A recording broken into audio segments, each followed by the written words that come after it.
Laissez-moi vous parler d'une patiente que j'appellerai Margaret.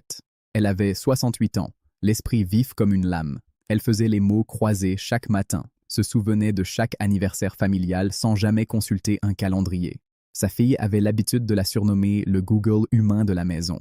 Puis, environ 18 mois après que son médecin eut ajouté un nouveau médicament à sa routine quotidienne, sa fille m'a appelé en larmes. Margaret ne se rappelait plus ce qu'elle avait mangé au petit déjeuner.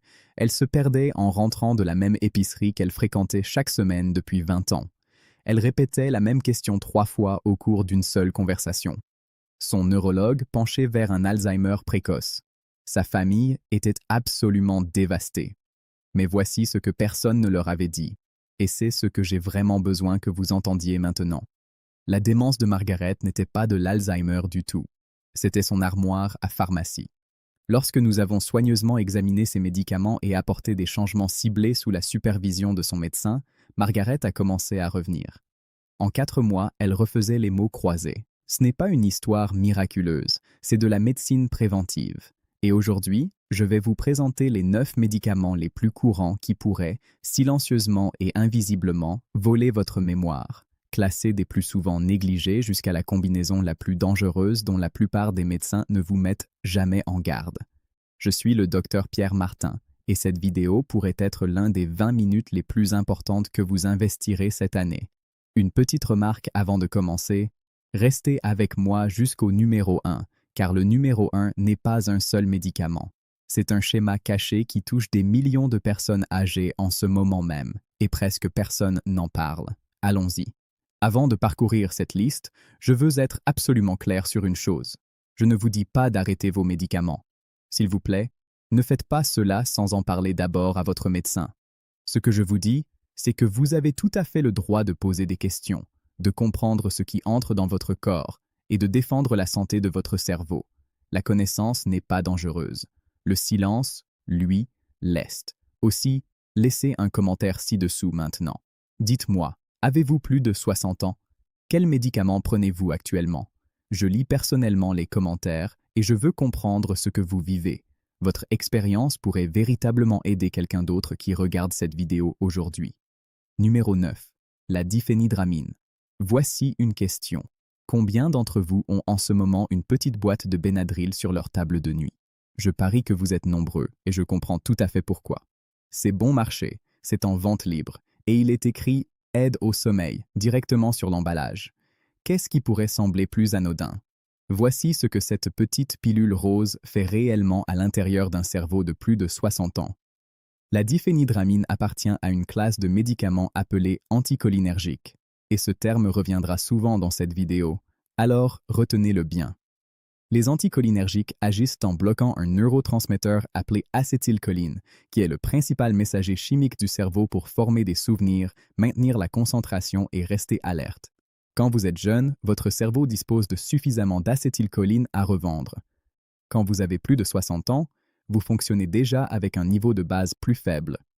En bloquez encore davantage avec un Benadryl nocturne, et l'impact devient significatif. Une étude marquante publiée dans le Journal of the American Geriatric Society a révélé que les adultes plus âgés utilisant régulièrement de la diphénhydramine faisaient face à un risque substantiellement élevé de déclin cognitif, avec une réduction mesurable du volume des régions cérébrales liées à la mémoire, identifiée grâce à des études de neuroimagerie. La partie sournoise? Elle se cache dans des dizaines de produits auxquels vous ne pensez même pas, comme des antihistaminiques. Tout ce qui porte la mention PM, soulagement nocturne, ou formule sommeil, contient presque certainement de la diphénhydramine. Que faire à la place? Pour les allergies, demandez à votre médecin des antihistaminiques de 2e génération comme la loratadine, Claritin, ou la cétirizine, Zyrtec. Ceux-ci ne franchissent pas la barrière hémato-encéphalique de la même façon.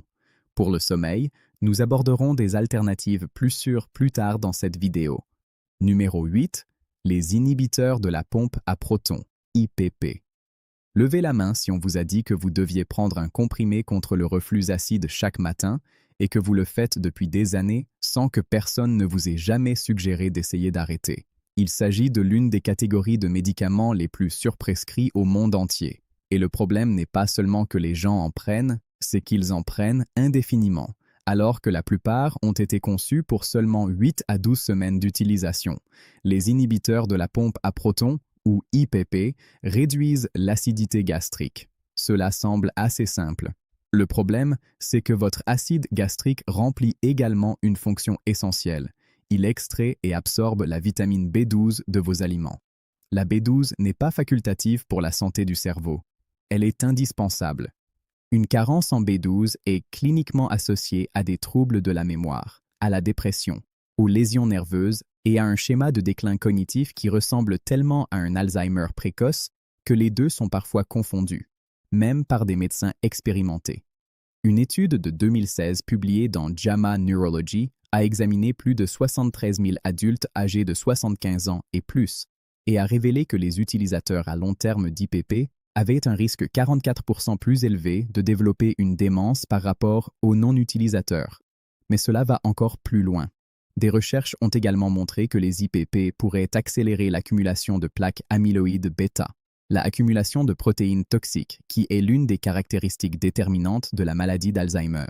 Il ne s'agit pas seulement d'une carence en B12. Nous parlons potentiellement d'une voie moléculaire directe vers la neurodégénérescence. Que faire? Parlez à votre médecin d'une réduction progressive des IPP en utilisant des antagonistes H2 comme la famotidine, pepside, comme pont de transition.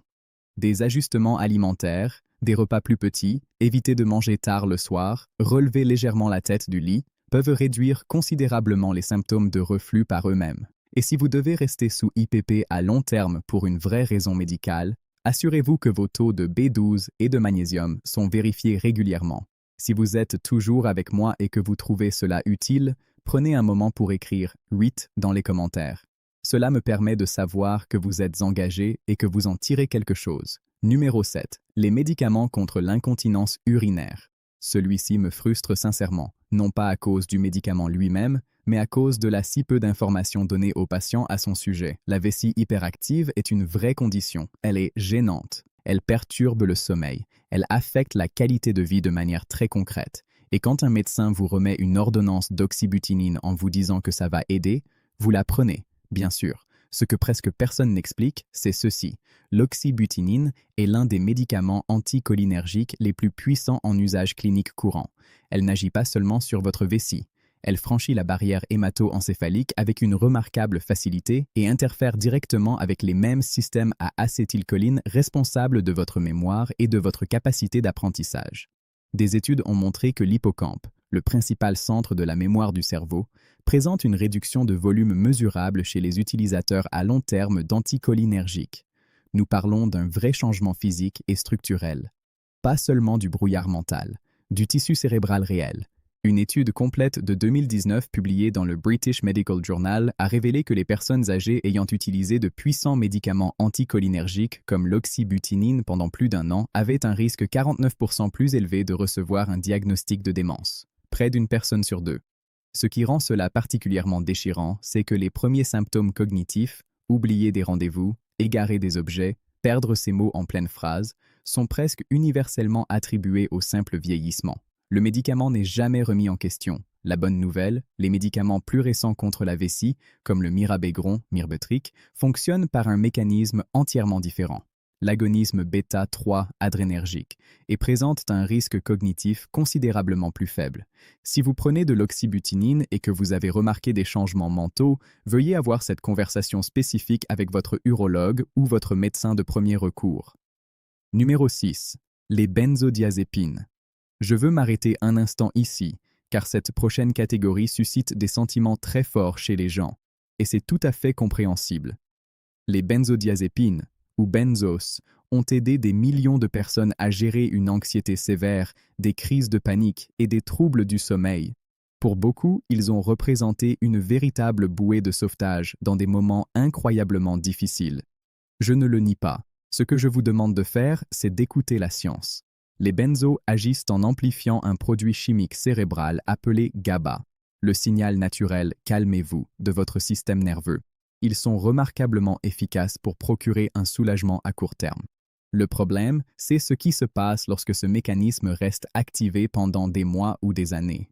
Une étude de 2022 suivant plus de 8000 personnes âgées sur une période de 6 ans a révélé que celles qui avaient utilisé des benzodiazépines pendant plus de 3 mois avaient un risque accru de 51% de développer la maladie d'Alzheimer. Le risque était le plus élevé pour les formulations à longue durée d'action comme le diazépam, qui s'accumulent dans les tissus adipeux, y compris le tissu cérébral, avec le temps. Voici l'explication biologique. Lorsque le GABA est chroniquement surstimulé, le cerveau commence à réduire sa propre activité naturelle en réponse. La neuroplasticité, la capacité du cerveau à former de nouvelles connexions, à apprendre et à s'adapter, commence à se détériorer. L'encodage de la mémoire ralentit. La régulation émotionnelle vacille. Le cerveau qui était calmé perd progressivement sa capacité à répondre de manière dynamique. Et le piège? Quand vous essayez d'arrêter, le sevrage peut être brutal. L'anxiété et l'insomnie de rebond sont souvent bien pires que les symptômes d'origine, ce qui donne l'impression que le médicament est nécessaire, alors même qu'il contribue au problème. Important, n'arrêtez jamais les benzodiazépines brusquement. Cela peut être médicalement dangereux. Travaillez avec votre médecin sur une réduction lente et supervisée sur plusieurs semaines ou mois. Les alternatives incluent la buspirone pour l'anxiété, la TCCI, thérapie cognitivo-comportementale pour l'insomnie, pour le sommeil et dans certains cas, de la mélatonine à faible dose ou du glycinate de magnésium. Numéro 5. Les statines. Avant d'expliquer celui-ci, je veux être prudent, car les statines sauvent vraiment des vies. Les maladies cardiovasculaires demeurent la principale cause de décès chez les personnes de plus de 60 ans et pour de nombreux patients, les statines sont tout à fait appropriées et importantes.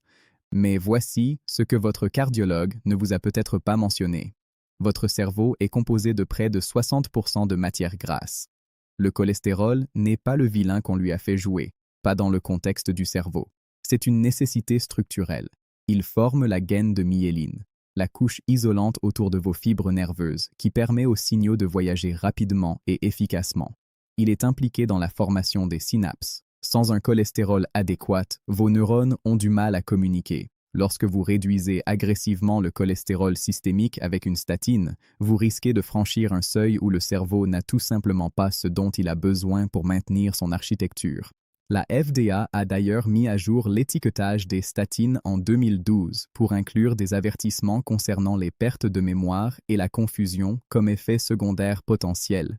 Une reconnaissance relativement rare que l'agence a émise après avoir examiné des milliers de rapports d'événements indésirables de patients. Une analyse de 2023 publiée dans Frontiers in Aging Neuroscience a révélé que les personnes âgées de plus de 70 ans utilisant des statines à forte dose pendant plus de 3 années consécutives présentaient une augmentation mesurable de la déficience cognitive légère par rapport aux non-utilisateurs. Voici une nuance importante cependant. Toutes les statines ne comportent pas le même risque cognitif. Les statines lipophiles comme la simvastatine et l'atorvastatine franchissent plus facilement la barrière hémato-encéphalique. Les statines hydrophiles comme la pravastatine et la rosuvastatine ont montré un impact significativement moindre sur la cognition dans des études comparatives. Si vous prenez une statine et que vous ressentez du brouillard cérébral ou des troubles de la mémoire, demandez à votre médecin si passer à une statine hydrophile pourrait vous offrir la même protection cardiovasculaire avec un impact cognitif réduit. Faites également vérifier vos taux de CoQ10. Les statines épuisent ce composé, essentiel à la production d'énergie cellulaire dans le cerveau. Si cela a été utile jusqu'ici, pensez à le partager avec un ami ou un proche qui prend actuellement des statines. Ce sont des informations auxquelles beaucoup de gens n'ont tout simplement pas accès, et un simple like aide davantage de personnes à trouver cette information. Numéro 4. L'amitriptyline. Celui-ci surprend les gens à chaque fois, parce que l'amitriptyline est fréquemment prescrite pour des affections qui semblent totalement étrangères à la psychiatrie. Douleurs nerveuses, prévention des migraines chroniques, fibromyalgie, voire insomnie. C'est un ancien antidépresseur tricyclique qui a été réorienté au fil des décennies pour toute une gamme de conditions. Les médecins le choisissent parfois précisément parce qu'il provoque une sédation, utilisant cet effet secondaire comme une caractéristique intentionnelle pour aider les patients à dormir. Mais voici ce qui rend l'amitriptyline particulièrement dangereuse pour les cerveaux vieillissants. C'est l'un des médicaments anticholinergiques les plus puissants encore en usage clinique répandu. Son affinité pour les récepteurs muscariniques, les sites où l'acétylcholine accomplit son travail, est extrêmement élevée. Plus élevée, en fait, que beaucoup de médicaments spécifiquement développés comme médicaments pour la vessie ou traitements allergiques. Une étude marquante de 2015 publiée dans JAMA Internal Medicine a suivi plus de 3400 adultes âgés de 65 ans et plus sur une période de 10 ans et a révélé qu'une exposition anticholinergique cumulée élevée, l'amitriptyline figurant parmi les principaux contributeurs, était associée à un risque 54% plus élevé de démence. Et les dommages n'étaient pas dose dépendants de la façon spectaculaire à laquelle les gens pourraient s'attendre. Même de faibles doses régulières sur plusieurs années créaient une charge cumulative significative. Ce que je trouve le plus troublant, c'est l'invisibilité des dommages. Il y a rarement un signe d'alerte clair, juste une érosion lente et rampante, des difficultés à trouver ses mots, des problèmes de séquençage, une incapacité croissante à tenir des pensées complexes. Le tout attribué au vieillissement normal pendant des années avant que quiconque ne pense à examiner le médicament. Les alternatives pour les douleurs nerveuses incluent la duloxétine, Cymbalta, ou la gabapentine, qui présentent une charge anticholinergique bien moindre. Pour le sommeil, la doxépine à très faible dose présente un profil de récepteur plus favorable que l'amitriptyline. Pour l'humeur, les ISRS modernes comme la sertraline sont considérablement plus sûrs pour les cerveaux vieillissants. Numéro 3. Les antipsychotiques. Prêtez une très grande attention à celui-ci, car ce que je vais vous partager se produit chaque jour, dans des maisons de retraite, des unités de soins de la mémoire et des hôpitaux à travers tout le pays, et la plupart des familles ne l'apprennent jamais. Les médicaments antipsychotiques ont été développés pour des troubles psychiatriques graves, la schizophrénie, le trouble bipolaire avec psychose. Ce sont des médicaments puissants qui modifient le cerveau et présentent un profil d'effets secondaires important. Pourtant, aujourd'hui, ils sont régulièrement prescrits hors indication à des patients âgés qui sont simplement confus, agités, nerveux ou difficiles à gérer. Non pas parce qu'ils souffrent de psychose, parce qu'ils sont gênants. Je vais le répéter. Il y a des personnes âgées en établissement de soins de longue durée en ce moment même qui sont sédatées avec des médicaments antipsychotiques, non pas pour leurs propres bénéfices, mais pour la commodité d'environnement de soins en sous-effectif.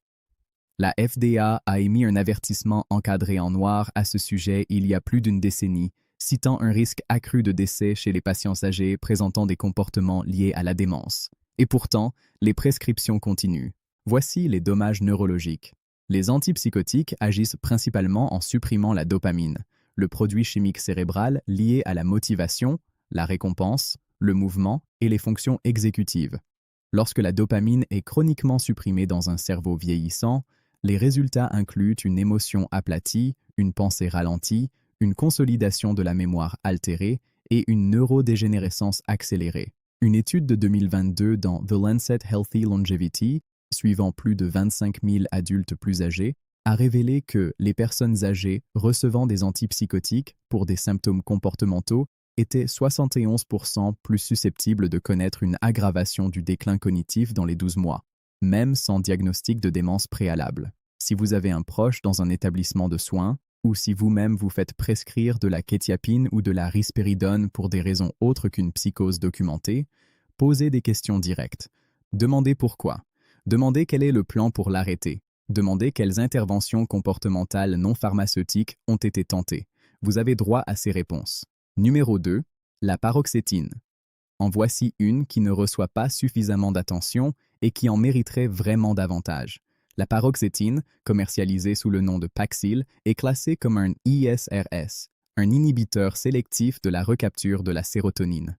La même famille que le Prozac, le Zoloft et le Lexapro. Et quand les gens entendent ISRS, ils pensent généralement antidépresseurs plus sûrs, modernes, mieux tolérés que les anciens médicaments. C'est vrai pour la plupart des ISRS. La paroxétine est l'exception. Contrairement à tous les autres ISRS, la paroxétine présente une activité anticholinergique significative. Cette seule particularité pharmacologique la distingue complètement de ses congénères. Alors que le Zoloft et le Lexapro laissent l'acétylcholine largement intacte, Le Paxil l'interfère d'une manière qui ressemble beaucoup plus aux anciens antidépresseurs tricycliques. Une revue complète de 2021 publiée dans Frontiers in Psychiatry a révélé que les patients âgés sous paroxétine présentaient des déclins mesurables de la mémoire à court terme et du rappel verbal dans la première année de traitement, des déclins qui n'étaient pas observés chez les patients prenant d'autres ISRS à des doses comparables. La Société américaine de gériatrie a placé la paroxétine sur ses critères de Beers, une liste officielle de médicaments considérés comme potentiellement inappropriés pour les adultes plus âgés, précisément en raison de cette préoccupation cognitive. La partie frustrante, c'est que la paroxétine est souvent prescrite aux adultes plus âgés pour l'anxiété et la dépression, précisément la population à laquelle elle pose le plus grand risque. La solution est simple en théorie. Si vous prenez du Paxil et que vous avez plus de 60 ans, demandez à votre médecin si passer à la sertraline, Zoloft, l'escitalopram, Lexapro ou un autre ISRS pourrait offrir un bénéfice antidépresseur équivalent sans la charge cognitive anticholinergique. La plupart des patients effectuent la transition avec succès grâce à une réduction progressive et soigneuse. Numéro 1. La polymédication anticholinergique. Nous sommes arrivés au numéro 1. Et comme je l'avais promis au début de cette vidéo, ce n'est pas un seul médicament. Laissez-moi vous expliquer exactement pourquoi, car je crois que c'est la chose la plus importante que je dirai dans toute cette vidéo. Chaque médicament de cette liste pris isolément pourrait ne produire que des effets cognitifs légers, à peine perceptibles chez certaines personnes. Un peu plus de brouillard cérébral, un peu plus d'oubli, facile à ignorer, facile à attribuer à l'âge. Mais voici ce qui se passe réellement dans le monde réel. Les personnes âgées ne prennent pas un seul médicament. L'Américain moyen de plus de 65 ans prend 4 médicaments sur ordonnance ou plus par jour. Beaucoup en prennent 6, 8, 10 ou plus. Une combinaison d'ordonnances, de produits en vente libre et de suppléments, souvent prescrits par plusieurs médecins différents qui n'ont peut-être pas une visibilité complète sur les décisions des uns et des autres. Lorsque plusieurs de ces médicaments ont des propriétés anticholinergiques, ils ne s'ajoutent pas simplement aux effets des uns et des autres. Les recherches suggèrent qu'ils peuvent les multiplier. Une analyse de 2022 publiée dans Age and Aging a suivi plus de 280 000 adultes plus âgés et a révélé que ceux dont la charge anticholinergique était la plus élevée, mesurée à l'aide d'un outil de score validé appelé l'échelle de charge cognitive anticholinergique, ACB, avaient un risque 120% plus élevé de développer une démence sur une période de 10 ans. Le double du risque normal. À cause de pilules. Des pilules dont la plupart d'entre eux n'avaient jamais été avertis en termes de risque cognitif. Laissez-moi vous montrer à quoi cela ressemble en pratique. Imaginez une femme de 70 ans. Appelons-la Dorothée. Elle prend du Benadryl PM chaque soir pour dormir. Elle prend de l'oxybutynin pour sa vessie. On lui a récemment prescrit de l'amitriptyline pour des douleurs nerveuses dans les pieds. Et elle prend un comprimé contre les brûlures d'estomac en vente libre chaque matin. 3 de ces 4 médicaments sont anticholinergiques. Chacun d'eux, selon ses prescripteurs respectifs, est approprié et sûr.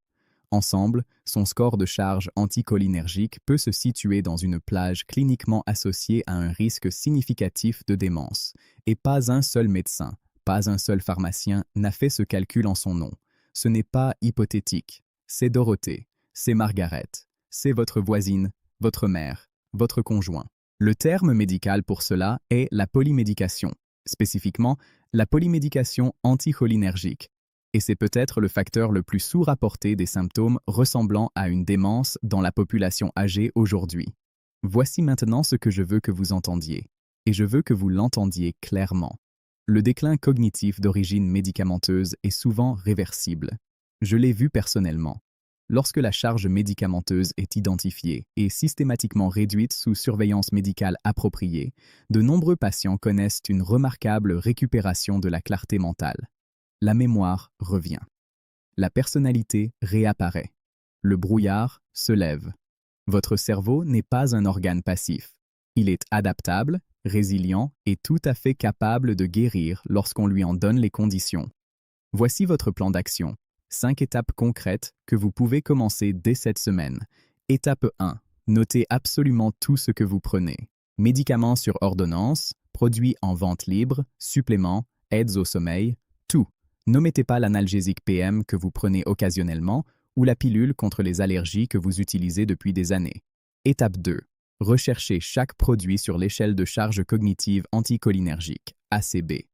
C'est un outil gratuit et accessible au public qui attribue des scores aux médicaments en fonction de leur risque anticholinergique. Une simple recherche sur Internet vous y mènera directement.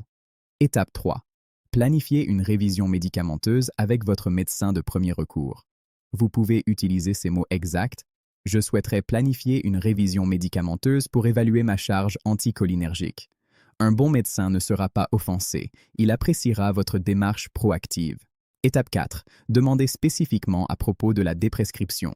C'est le processus intentionnel et supervisé de réduction progressive des médicaments qui ne sont plus nécessaires ou qui présentent un risque inacceptable. C'est un domaine légitime et en pleine croissance au sein de la médecine gériatrique. Étape 5. Si votre médecin est indifférent, cherchez un deuxième avis. Vous n'êtes pas difficile. Vous êtes responsable de votre propre santé. Un pharmacien gériatrique, oui, c'est une spécialisation qui existe réellement, peut également effectuer une révision médicamenteuse complète. Avant de partir, je veux vous entendre. Lequel de ces 9 médicaments vous ou un proche prenez-vous actuellement? Avez-vous remarqué l'un de ces symptômes? Brouillard cérébral, trou de mémoire, changement de personnalité, confusion, sans jamais les avoir reliés à un médicament? Un médecin a-t-il déjà minimisé vos préoccupations concernant les effets secondaires cognitifs? Dites-le moi dans les commentaires. Je les lis. Cette communauté les lit. Et parfois, la chose la plus importante est simplement de savoir que vous n'êtes pas seul et que ce qui arrive à votre esprit n'est pas inévitable. Si cette vidéo vous a aidé aujourd'hui, partagez-la, envoyez-la à un membre de votre famille, publiez-la dans un groupe. La personne qui a le plus besoin de l'entendre ne va probablement pas la chercher par elle-même. Vous pourriez être la raison pour laquelle elle la trouve. Je suis le docteur Pierre Martin. Merci d'avoir passé ce temps avec moi aujourd'hui. Votre cerveau mérite d'être protégé et vous avez maintenant les outils pour commencer. Restez alerte, restez informés et je vous retrouve dans la prochaine vidéo.